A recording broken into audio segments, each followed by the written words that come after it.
Hello नमस्कार, मी सुजाता. तुम्हा सर्वांचं माझ्या मिनी ब्लॉगमध्ये स्वागत करते. तर या ठिकाणी चाललेली माझी सकाळची धावपळ आणि इथे मी बनवत आहे कोबीची सुकी भाजी. ॲक्च्युली कोबी जास्त कोणी खात नाही, पण इथे मी आता बनवत आहे आऊंसाठी आणि वरदसाठी, कारण माझा तर उपवास आहे.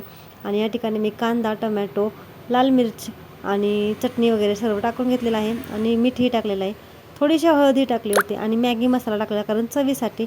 कारण वरद आहे तो भाजी खाणार नाही, पण मग मॅगी मसाला टाकल्यानंतर थोडी चव येईल म्हणून मग मी या ठिकाणी मॅगी मसाला टाकला होता. आणि मी चपातीचं पीठ अगोदरच म्हणून ठेवलं होतं, ते थोडा वेळ रेस्ट झालेलं. आणि त्याच्यानंतर मी आता या ठिकाणी चपाती करण्यासाठी घेतलेल्या आहेत. वरची शाळा असते ती सकाळी 8:30ला तो जातो, त्यामुळे सकाळी गडबड करावी लागते.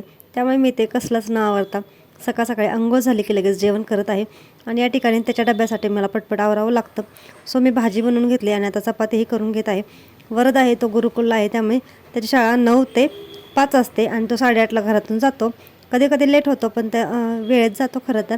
आणि आता या ठिकाणी माझी चपाती कशी टम्म फुगलेली आहे तुम्ही बघू शकता.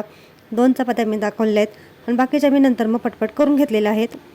त्यानंतर मी आमटी भाती बनवून घेतला होता आणि किचन इथे क्लीन करून घेतलेलं आहे. भांडे वगैरे झालेले आहेत आणि सर्व आवरून झाल्यानंतर मी गेलेले आहे दुकानामध्ये.